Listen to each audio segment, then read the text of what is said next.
2026 നിയമസഭാ തെരഞ്ഞെടുപ്പിന് ഇനി അധിക ദൂരമില്ല, അധിക കാലമില്ല. കേരളം ആര് ഭരിക്കും എന്ന ചോദ്യം എല്ലാ മാധ്യമങ്ങളും ഉയർത്തുകയാണ്. അതിനെക്കുറിച്ച് വലിയ ചർച്ചകളും നടക്കുകയാണ്.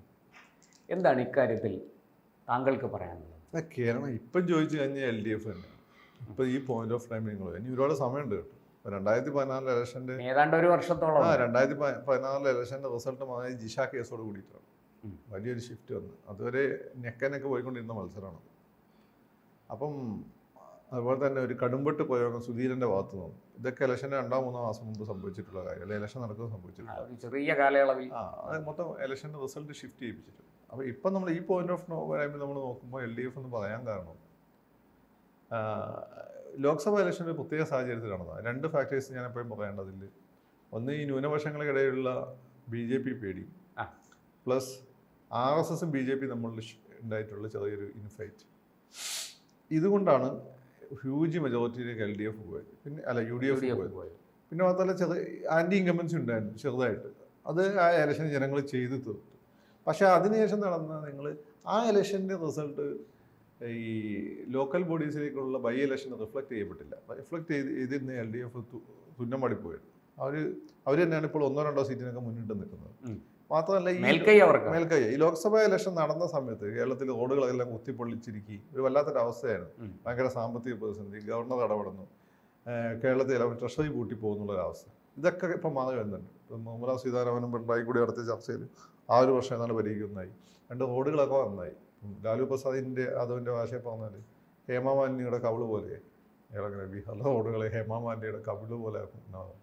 അതുപോലെ ആയിട്ടുണ്ട് റോഡുകളൊക്കെ. കുഴപ്പമില്ല, നന്നായി വരുന്നുണ്ട്. ക്ഷേമ പെൻഷനുകളൊക്കെ കൊടുത്തു തുടങ്ങിയിട്ടുണ്ട്.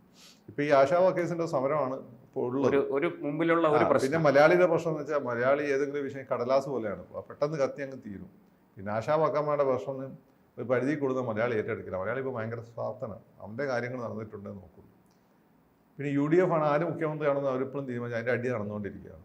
അവരുടെ ഘടകകക്ഷികൾ ശക്തരായിട്ടുള്ള ഒരു കൂട്ടം വിട്ടുപോയി. മാണി ഓൾറെഡി LDFിൻ്റെ കൂടെയാണ്.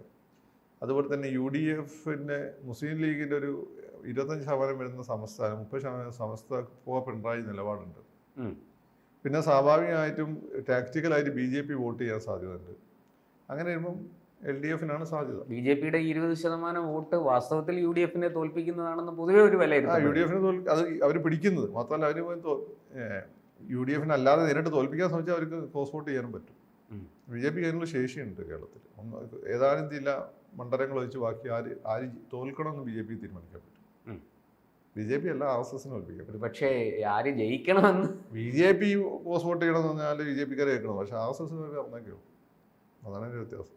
BJPക്കാരാണ് ശരി, പിന്നെ നോക്കാൻ നോക്കാം. RSSനെ വന്നാൽ ചെയ്യും. അപ്പം ഇത് പിന്നെ കേരളം നിങ്ങൾ നോക്കി കഴിഞ്ഞാൽ കേരളം ആര് ഭരിക്കണം തീരുമാനിക്കുക 2 ജില്ലകളാണ്. ഒന്ന് തിരുവനന്തപുരം, ഒന്ന് തൃശ്ശൂർ. ബാക്കി ഏതാണ്ട് ജില്ലകളിൽ ഏതാണ്ട് ഒക്കെ ആയിട്ട് വരും. ഇപ്പം മലബാർ അതിശക്തമായിട്ട് LDFിന് മേൽക്കൈ ഉണ്ടാകും, മലപ്പുറം ഒഴിച്ച് നിർത്തി കഴിഞ്ഞാൽ. പിന്നെ ഈ പറയുന്ന കാസർഗോഡും ഒരു LDF, മലബാർ പൊതുവെ കാസർഗോഡ്, കണ്ണൂര്, കോഴിക്കോട്, പാലക്കാട്, വയനാട് UDFിനാണ്. ഈ പ്രദേശങ്ങളിൽ LDFിന് ശക്തമായ മേൽക്കൈയുണ്ട്. മലപ്പുറത്ത് എത്തുമ്പം ലീഗിന് ശക്തമായ മേൽക്കൈയുണ്ട്. വയനാട്ടിൽ ഇപ്പം ഏതാണ്ട് സമാസമാണ്. UDF മണ്ഡലമാണ് ബേസിക്കലി. ഇപ്പം ഏതാണ്ട് സമാസമാണ്. ഇതാണ് ഇപ്പോഴത്തെ ഒരവസ്ഥ. ഇനി നമ്മളത് കഴിഞ്ഞിട്ട് എറണാകുളം, കോട്ടയം എത്തുമ്പോഴാണ് UDFിന് പ്രതീക്ഷ ഉള്ളത്. അത് കഴിഞ്ഞ് ഇടുക്കി, പത്തനംതിട്ട വരുമ്പോൾ ഇപ്പോൾ അത് LDFിൻ്റെ കയ്യിലാണ്. അത് UDFിൻ്റെ പ്രദേശങ്ങളാണ്, പക്ഷെ ഇപ്പോൾ അത് LDFിൻ്റെ കയ്യിലാണ്. ആലപ്പുഴ, കൊല്ലം വരുന്ന സമയത്ത് അത് LDFിന് പ്രൊഡോമിനൻ്റ് ആയിട്ട് മേൽക്കൈയുള്ളൊരു സ്ഥലമാണ്. ഇപ്പോൾ രമേശ് ചെന്നിത്തല, വിഷ്ണു ജയിക്കാൻ കഴിഞ്ഞ അടുത്ത MLAക്കെതിരെ, മന്ത്രിക്കെതിരെ ചില പ്രശ്നങ്ങൾ വന്നുകൊണ്ടാണ് ആ സമയത്ത്. അല്ലെങ്കിൽ വിഷ്ണു ജയിക്കേണ്ടതല്ല, മറ്റേ രമേശ് ആയതുകൊണ്ടാണ് ജയിക്കുന്നത്. ഇനി തിരുവനന്തപുരത്ത് എത്തുമ്പോൾ എന്ന് വെച്ചാൽ തിരുവനന്തപുരം സ്ഥിരമായിട്ട് ആർക്കും വോട്ട് ചെയ്യുന്ന ഒരു പ്രദേശമല്ല. സ്ഥിരമായിട്ട് വോട്ട് ചെയ്യുന്ന ചില പ്രദേശങ്ങൾ, വാറ്റിങ്ങൽ പോലെയുള്ള ചില വാമനപുരം, ഇവരൊക്കെയാണ് സ്ഥിരമായിട്ട്. സൗത്തിലോട്ട് വരുമ്പോൾ അങ്ങോട്ടും ഇങ്ങോട്ടും സിങ് ചെയ്യും. ഏറ്റവും കൂടുതൽ മണ്ഡലങ്ങളുള്ള നിയമസഭാ മണ്ഡലങ്ങളുള്ള 2 ജില്ലകളിലൂടെയാണ് തിരുവനന്തപുരവും തൃശ്ശൂർ. തൃശ്ശൂർ പൊതുവെ UDFിന് ഒരു മേൽക്കൈ ഉണ്ടായിരുന്നു പലപ്പോഴും. ആ മേൽക്കൈ ഇപ്പോൾ നഷ്ടപ്പെട്ടിട്ടുണ്ട്. ക്രിസ്ത്യൻ വോട്ടുകൾ വന്ന ഷിഫ്റ്റ്, മുസ്ലിം വോട്ടുകൾ വന്ന ഷിഫ്റ്റ്, ഇതെല്ലാം ഒരു ഘടകമാണ് BJP പിടിക്കുന്നത്. രണ്ടാമത് തിരുവനന്തപുരമാണ്. തിരുവനന്തപുരത്ത് ഈ പറഞ്ഞതിൻ്റെ ക്രിസ്ത്യൻ വോട്ടും മുസ്ലിം വോട്ടും വന്ന് ഷിഫ്റ്റ് BJP പിടിക്കുന്ന വോട്ട്. ഈ രണ്ട് പ്രദേശങ്ങളും BJP സ്ട്രോങ് ആണ്. ലോക്സഭാ ഇലക്ഷന് BJP ഇവിടെ രണ്ടാമത് വന്നു, തൃശ്ശൂർ ഒന്നാമത് വന്നു. അതാണ് സ്ഥിതി. അപ്പം ഈ രണ്ട് ജില്ലകൾ വളരെ നിർണായകമാണ്.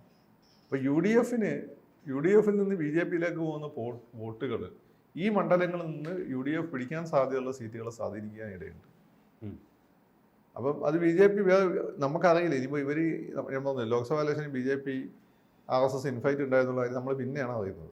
അത് നമുക്കറിയില്ല. ഇനിയിപ്പോൾ അതിൻ്റെ ഇടയിൽ വേറെ എന്തെങ്കിലും അജണ്ട ഇൻബിറ്റ്വീൻ ഈ കൊട്ടേഷൻ ടീം പറയുന്നത് ഇടക്കളികളും എല്ലാം നടക്കുന്നുണ്ടോ നമുക്കറിയില്ല. നിലവിലെ കളി വെച്ച് നോക്കുമ്പോൾ ഈ കേരളം ആര് ഭരിക്കണം തീരുമാനിക്കുന്ന രണ്ട് ജില്ലകളിൽ UDF-ന്റെ വോട്ടുകൾ BJP-യിലേക്ക് പോകാൻ സാധ്യതയുണ്ട്. ഒരുപക്ഷെ തൃശ്ശൂരും ആലപ്പുഴയിലും കുറച്ച് LDF വോട്ടും പോകാൻ സാധ്യത. പക്ഷേ ആലപ്പുഴയിൽ നമ്മൾ മനസ്സിലാക്കേണ്ട വേറൊരു കാര്യം എന്ന് വെച്ചാൽ ശോഭാ സുരേന്ദ്രത്തിന് വോട്ട് പിടിച്ച് അവരുടെ സ്വാധീനമൊക്കെ ഉണ്ട്, അതൊക്കെ ശരിയാണ്. അതിലുപരിയായിട്ട് ആരിഫിനെ തോൽപ്പിക്കുക എന്നുള്ള അജണ്ട വേറെ പലർക്കും ഉണ്ടായിരുന്നു. ആരിഫ് അങ്ങനെ ഉണ്ടായിരുന്നു. അപ്പൊ ആരിഫിനെ തോൽപ്പിക്കും. പക്ഷെ അപ്പൊ ആരിഫിനെ തോൽപ്പിക്കുക എന്നുള്ള അജണ്ട നിയമസഭാ ഇലക്ഷനിൽ ചിലപ്പോൾ കാണിക്കണമെന്നില്ല. കാരണം ഇവരുടെ തോൽപ്പിക്കാൻ ശ്രമിച്ചവരൊക്കെ തന്നെ സ്ഥാനാർത്ഥികൾ. അപ്പൊ അങ്ങനെയുള്ള ഒരു ഫാക്ടർ ഉണ്ട് അതിൽ. അപ്പൊ അതുകൊണ്ട് പക്ഷെ ഇവിടെ BJP വോട്ട് കൂടുമ്പോൾ UDF-ന്റെ വോട്ട് BJP-ന്റെ വളർച്ചയനുസരിച്ച് UDF കേരളത്തിൽ പിന്നോട്ടടിക്കുന്നുണ്ട്. അപ്പൊ അതൊരു ഫാക്ടറാണ്. ഈ രണ്ട് ജില്ലകൾ ആര് പിടിക്കുന്നു എന്നുള്ളത്. ഈ രണ്ട് ജില്ലകൾ വേറെ രീതിയിൽ ചിന്തിക്കാൻ സാധ്യത ഉണ്ട് എന്ന് ഇപ്പം എനിക്ക് തോന്നുന്നില്ല. LDF-നെ സംബന്ധിച്ചിടത്തോളം അവരുടെ കണക്ക് 100+ സീറ്റ്സ് എന്ന് എനിക്ക് തോന്നുന്നു. അവർ വളരെ മെറ്റിക്കുലസ് ആയിട്ട് ഓരോ മണ്ഡലവും പ്ലാൻ ചെയ്യുന്നുണ്ട്. സ്ഥാനാർത്ഥികൾ ഓൾറെഡി അവർ തീരുമാനിച്ചു. കഴിഞ്ഞ ഒരു വർഷമായിട്ട് അതായത് ഈ 98 മണ്ഡലങ്ങളിൽ ജയിച്ചു വന്നിരിക്കുന്ന MLA-മാരോട് കൃത്യമായിട്ട് നിങ്ങൾ സംസ്ഥാന പൊളിറ്റിക്സിലേക്ക് ഇടപെടേണ്ട, നിങ്ങൾ കൃത്യമായി മണ്ഡലത്തിൽ മാത്രം ശ്രദ്ധ കേന്ദ്രീകരിക്കുമെന്ന നിർദ്ദേശം കൊടുത്തിരിക്കുകയാണ്. അപ്പോൾ എന്ന് വെച്ചാൽ അവരത് ചെയ്യുന്നുണ്ട്. ഇനി വരാൻ സാധ്യതയുള്ള അടുത്ത ആളുകൾ ഇപ്പോൾ മന്ത്രിമാരുടെ സ്റ്റാഫിലും ഒക്കെ ഉണ്ട്, പല കമ്മീഷനുകളിലൊക്കെ ഇരിക്കുന്നുണ്ട്. അവരും അതാത് മണ്ഡലങ്ങളിൽ അവർ വളരെ സജീവമായിട്ടുണ്ട്. UDF-നെ സംബന്ധിച്ചിടത്തോളം അവർ മണ്ഡലങ്ങളിൽ ജയിച്ച മണ്ഡലങ്ങളുണ്ടാകും, തോറ്റ മണ്ഡലങ്ങളൊന്നും അതിൽ സജീവമൊന്നുമല്ല. അപ്പോൾ അവർ സ്റ്റേറ്റ് പൊളിറ്റിക്സിലാണ് കിടന്ന് കളിച്ചുകൊണ്ടിരിക്കുന്നത്. പക്ഷെ ആളുകൾക്ക് വേണ്ടത് നിയമസഭയിൽ നേരിട്ട് അവരുടെ വിഷയങ്ങൾ ഇടപെടുക. അപ്പോൾ ഇതൊക്കെയാണ് ഇതിൻ്റെ ഒരു കാര്യം. പിന്നെ കനകോലുവിൻ്റെ ഒരു നിർദ്ദേശപ്രകാരം തോന്നുന്നു നിരന്തരം സർക്കാരിനെതിരെ സമരമുണ്ട്. ദില്ലി ശക്തമായ സമരം കഴിഞ്ഞ തവണ ഉണ്ടായിരുന്നു സ്വർണ്ണ കള്ളക്കടത്തൊക്കെ ആയിട്ട് ബന്ധപ്പെട്ട്. എന്നിട്ട് അത് എഫക്റ്റ് ഉണ്ടാക്കിയിട്ടില്ല. പിന്നെ കനകോല് തന്നെ UDF ജയിക്കില്ല എന്ന് വന്നുകൊണ്ട് ഒരു ഔട്ട്പുട്ട് കൊടുത്തിരുന്നു. അത് ഇന്ത്യൻ എക്സ്പ്രസ് ഒക്കെ ചർച്ച ചെയ്തിരുന്നു. അതിപ്പോൾ കനകോല് ഇപ്പോൾ LDF-കാർ അങ്ങനെ UDF ജയിക്കില്ല എന്നുള്ളതുകൊണ്ട് LDF മോയിലായിട്ട് ഉറങ്ങിപ്പോട്ടെ എന്ന് ചോദിച്ചാൽ ബോധവും വിട്ടുകൊടുത്തോന്ന് എനിക്കറിയില്ല. ഏതായാലും അങ്ങനെ സാധനം വന്നിരുന്നു, ഇന്ത്യൻ എക്സ്പ്രസ്സിൽ വന്നിരുന്നു അങ്ങനെ ഒരു ന്യൂസ്. ഏതായാലും സംഭവിക്കാൻ പോകുന്നത് ഈ രണ്ട് ജില്ലകളിൽ LDF-നും UDF-നും ഒരേപോലെ സ്വാധീനമുള്ള സ്ഥലങ്ങളാണ് ഈ രണ്ട് ജില്ലകൾ. അപ്പോൾ അവിടെ BJP പിടിക്കുന്ന വോട്ടുകൾ ആരെയാണ്? അത് സാധാരണഗതിയിൽ UDF ഇതിനെ നമ്മൾ കണ്ട UDF-നെയാണ്. അത് വ്യത്യസ്തമായി കണ്ടത് തൃശ്ശൂരും വരെ. തൃശ്ശൂര് സുരേഷ് ഗോപി തോൽക്കണം എന്ന് എത്ര പേര് ആഗ്രഹിച്ചൊന്നും എനിക്കറിയില്ല. അതിൽ ഒരു സൂചന കിട്ടിയല്ലോ അല്ലേ? സുരേഷ് ഗോപി തോൽക്കണം എന്ന് ആരൊക്കെയാണ് ആഗ്രഹിച്ചതെന്ന് എനിക്കറിയില്ല. പിന്നെ അരൂരല്ല, ഈ ആലപ്പുഴ ആരിഫിനെ തോൽപ്പിക്കണമെന്ന് ആഗ്രഹിച്ച ഒരുപാട് പേര് അതിൽ തന്നെ ഉണ്ടായിരുന്നു. അപ്പം ഇത് നമ്മൾ അതുകൊണ്ട് ഈ ഇഴവ വോട്ടുകളുടെ ഷിഫ്റ്റ് ഒരു പരിധി കൂടുതൽ CPM-നെ നെഗറ്റീവായി ബാധിക്കുമെന്ന് കരുതണ്ട. കാരണം ആരിഫിനെ തോൽപ്പിക്കാനും ചിലപ്പോൾ സുരേഷ് ഗോപിനെ വിജയിപ്പിക്കാനും ആഗ്രഹിച്ചവർ തന്നെ മറിച്ച് ചിന്തിക്കാം. ആഗ്രഹിച്ചവർ തന്നെ ചിലപ്പോൾ സ്ഥാനാർത്ഥികളായിട്ട് വരും. അപ്പോൾ അവരുടെ ആളുകൾ അവർക്ക് വോട്ട് ചെയ്യും. കൂടുതൽ വാർത്തകളും വിശേഷങ്ങളും നിങ്ങളിലേക്ക് എത്താൻ ABC മലയാളം സബ്സ്ക്രൈബ് ചെയ്യുക, ബെൽ ബട്ടണും അമർത്തുക.